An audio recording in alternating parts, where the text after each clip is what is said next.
very much. Sure. That is exactly. Hey, Norman, how are you? Very well. Good to see you.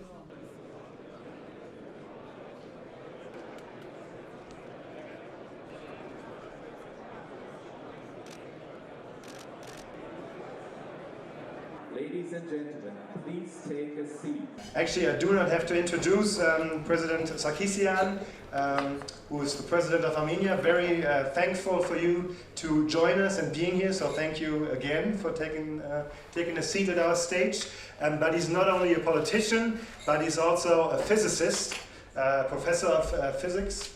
And so he will give us an insight what physics and politics, where they collide, and what new we can learn from this. He will tell us about quantum politics, so where politics leave the parallel or the straightforward way and enter in the world of quantum, where you maybe can't see where they're going. But the floor is all yours. I'm really looking forward, and thank you again for being with us. Thank you very much, Mr. President. It's my pleasure to be here today.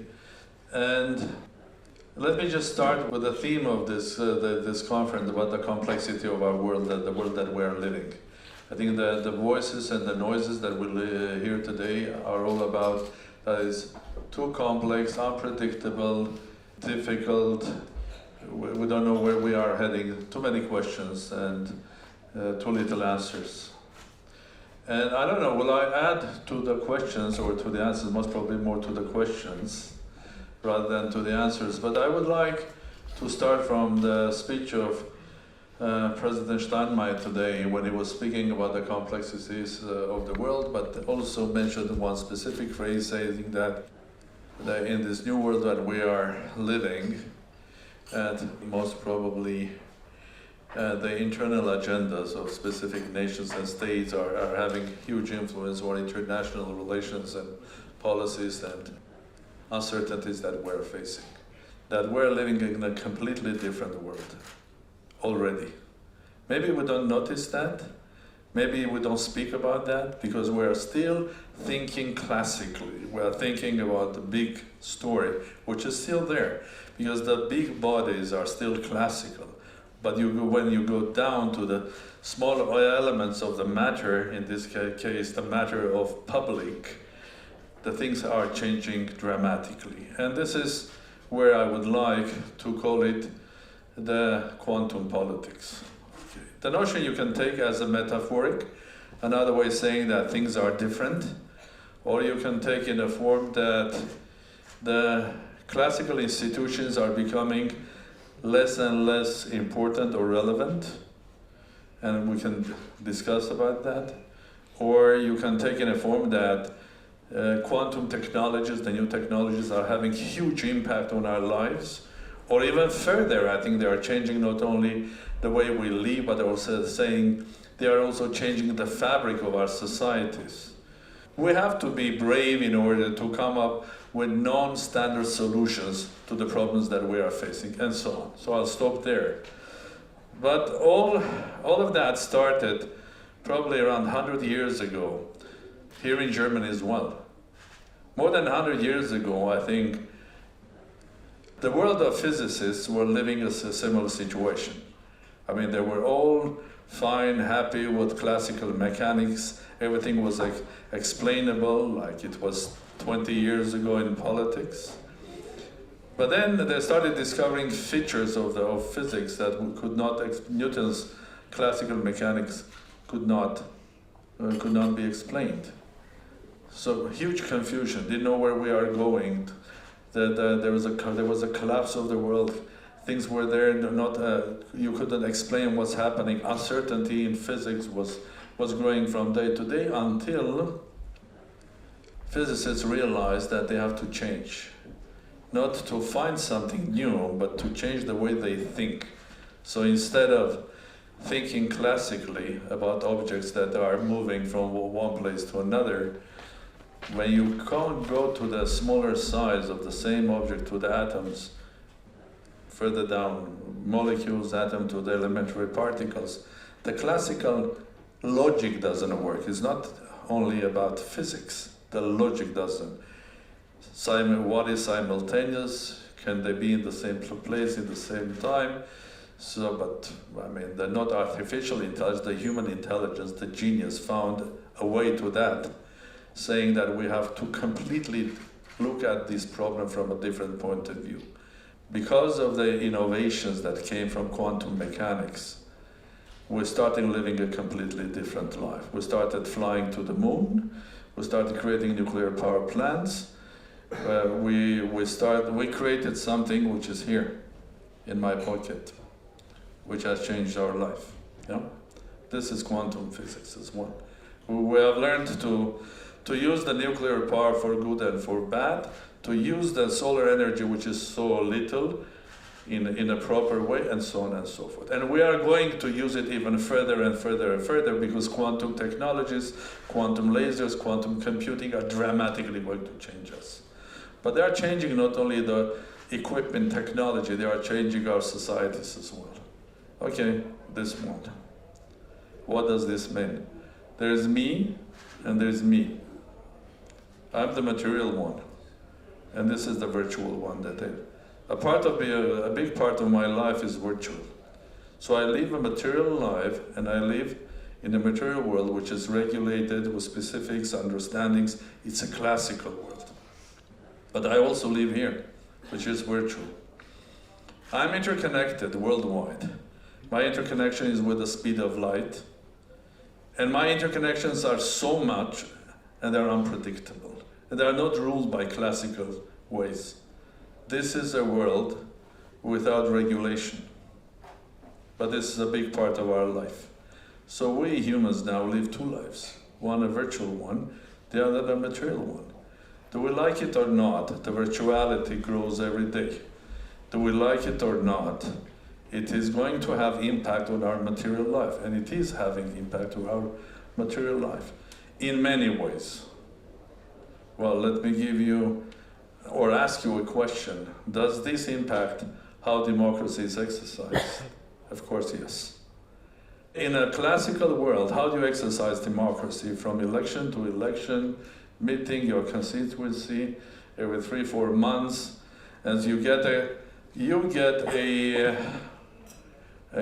green light by those who are voting for you for another 4 or 5 years to exercise something you get. But this new world is democracy every day. Daily, hourly, minutely, and this is going to be more and more and more. Partially, we are quantum already, because we live in the virtual world. When you speak about global risks, there are more and more, they are becoming non-classical. Examples, a lot of them.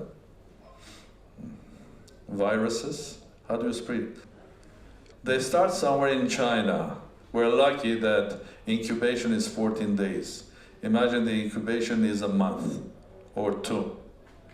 The effect will be completely quantum. It will start in China. The next cases will be in Argentina, in Canada, worldwide.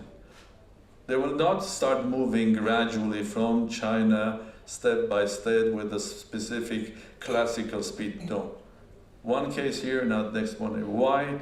Because we live in a world that we're no longer 2.5 billion people, we're 10, interconnected, interlinked, intertraveling, and the world has become a place of individuals getting very quickly interacted and so on. Terrorism, it's quantum. You no longer need a political party, a religious group, a training ground, because everything is here in the virtual world. Everything is fast, quantum. So even if you kill somewhere in Afghanistan, the leaders, if they're organized well in here, in the virtual world, what you need a young man somewhere in Europe to be triggered his mind by a specific words. They should be ready internally, or dissatisfied, or unhappy. And then you trigger a terrorist.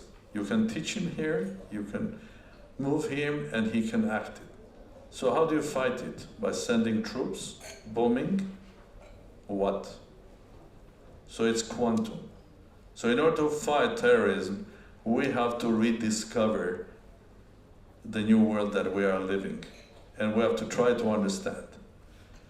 The amazing thing that I, as a physicist, I'm not speaking about mathematics here, because you'll be all bored, but the amazing thing that I found in doing my research is that because of the number interconnectivity, I think one important thing that works there is that a lot of things could be explained, could be predicted, if we have a completely different philosophy or logic how to approach also social life or politics. Like 100 years ago, like people like Heisenberg, Paul Dirac, later Richard Feynman and others, have completely redesigned the human logic, the way we look at nature. The same way we will be forced in the future, I think, to start redesigning the way we think and analyze, predict in a completely different form things that are happening around us. Starting events, politics, how you manage it, and parallels will be phenomenal.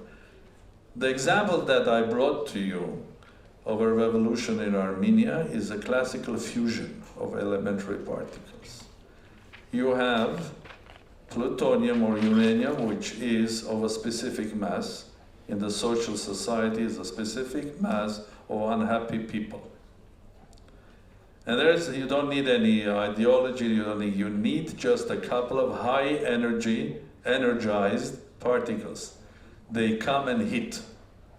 And what you get, a chain reaction, is the same is happening in a human system.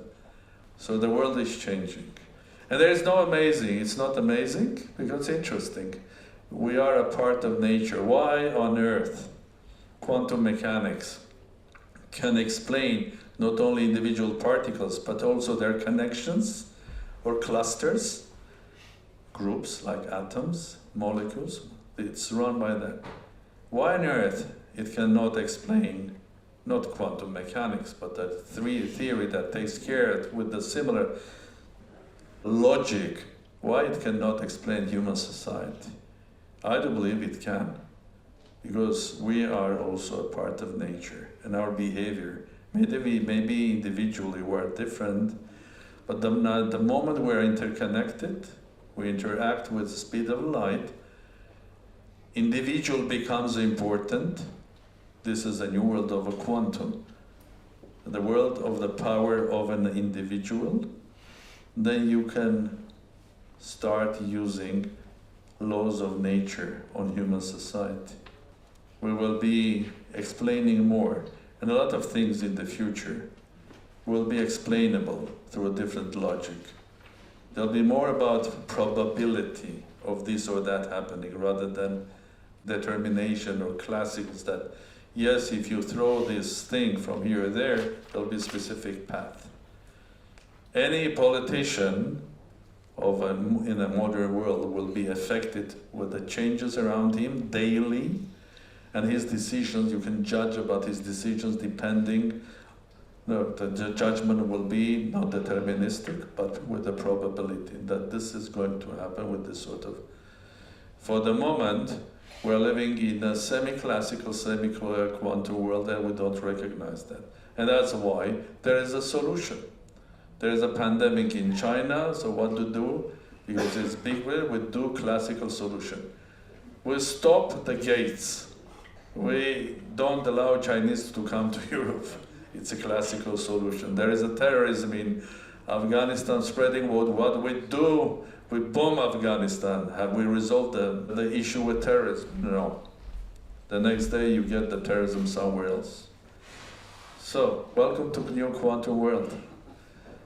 And it's fascinating. Thank you very much.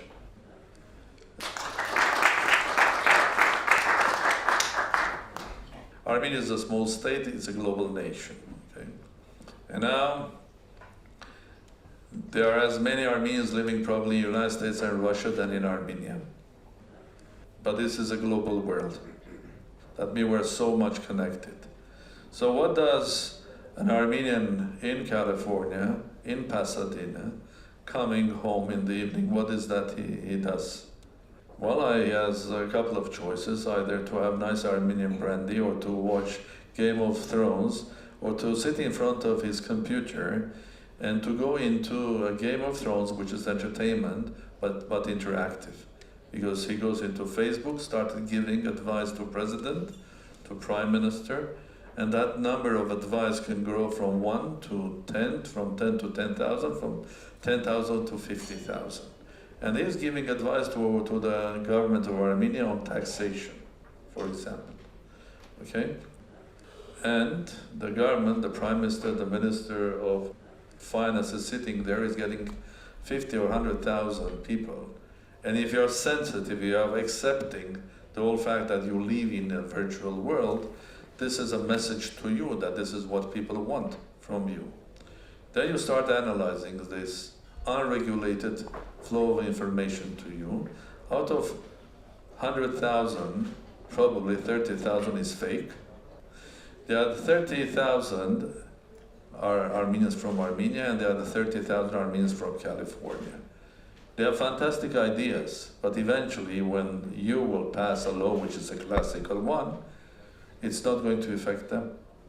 Absolutely. They're not going to pay that tax because they pay American tax. So how do you handle that?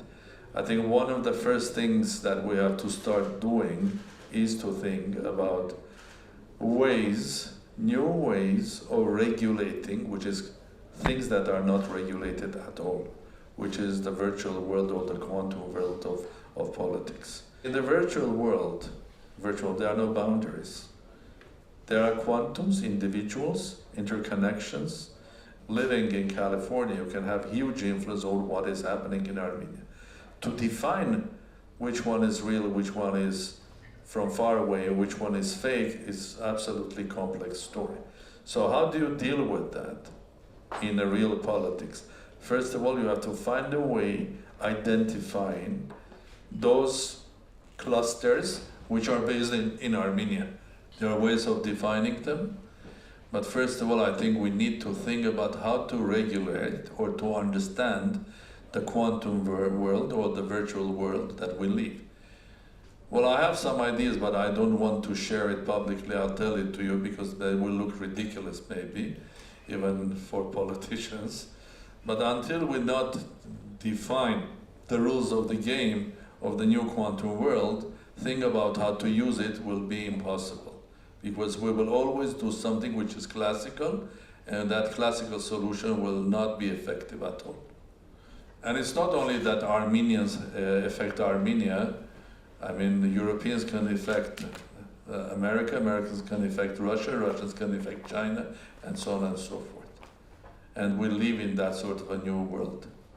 The life we're entering now is going to be so complex and complicated, so even I think, and it will have its advantages. But if we realize that there's another aspect of what I'm trying to say, is today, even today, we can make decisions out of the box. It's a time for us to start thinking out of the box, instead of repeating one after another the same truth or say the same classical sort of formulas that everybody knows. But we also speak about climate change, am I right? Okay. Let me give you a simple example. Climate change. One definition, the world is unique for everybody, am I right? If I plant a tree here in Munich, I'll make a contribution to the world climate, probably, and I will change also a little bit the climate in Armenia as well, am I right? Because the world climate is universal. I think it's everybody's. Now, how do we fight it? Let's think out of a box. Armenia, and let's take Germany or France. Bilateral relations, let's suppose this is not facts. Okay? Armenia has a 500 million debt to Germany or to France, or let's say to China. So what can Armenia offer? Instead of paying you the interest of my loan, or the capital of it, what I will do, I will not pay you, but use that money in order to plant trees in Armenia or do something green in Armenia. And I will give it to you instead of the money, I will give it to you the credit. It's a win-win situation. We are building our country better and greener. We're contributing to the world green. It looks, it works. If we accept that the world is for everybody, says the climate is our own. The climate doesn't have state boundaries that we have created. The climate is for everybody, and the nature is for everybody. And if you are committed as a big state to climate change, why don't you do something which is out of the box?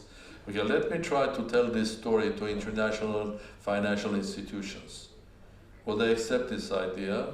Initially, of course, no, because any new idea, I think it's out of the box. It's discomfort. I don't have the people, I don't have organizations, and so on and so forth. So I think quantum world means also try to find solutions which are out of the box.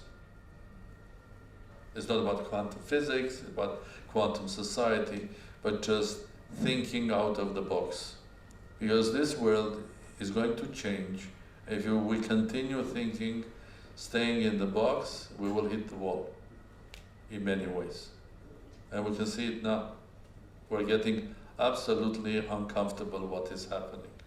But it's just uncomfortable. It will become worse. It will not find solutions.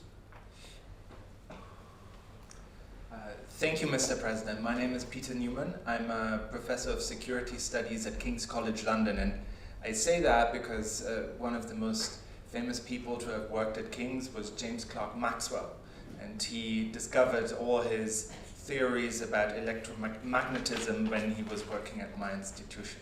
So I'm very proud of that. Anyway, I wanted to ask you, in this country, I'm German, we've had a physicist who's been the chancellor of our country for 14 years, Angela Merkel. And people have always wondered about what impact does it have to have a scientist, a physicist in her case, to be as the head of the government. Does that mean anything for the way politics is being done and for the kind of policies that play out? So I'm asking you, do you think that being a physicist changes the way you look at politics, the kind of policies you pursue? Does it, for example, imply a different approach towards technology, towards the way you, for example, welcome also and offer a level playing field to technology companies coming to your country? What impact does it have that you are a physicist to the way you pursue politics? I'll say something if I'm making it complex, just tell me. Yeah? I think if I compare nature and statehood, okay? In nature, there are laws of mathematics. So you put mathematics as a basic law, because if in classical mathematics 1 + 1 is not 2, then there is something wrong.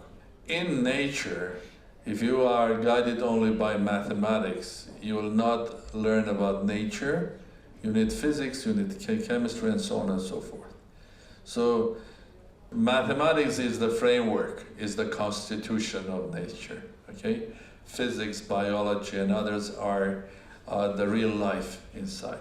So the constitution of a country is the boundaries, there are red lines that you should not go. You should not cross them. When you are having problems, you start recreating mathematics. Nature discovery helps to develop mathematics. Real life discoveries are helping to change even constitutions and the laws. If you're a businessman, I think you better know law. At least you better know how to read a law document. Because otherwise you're spending hours and hours and days, and you'll be lost in the legal document. If you're a businessman, my advice will be also know finances. You cannot run your business here. So if you want to become a businessman, you must be street smart, learn mathematics, read a bit of law, a bit of finances, here we are, go and start it. In politics, it's about systematic thinking, believing that logic is the most powerful tool that you have. And of course, believing in discipline of thinking and acting.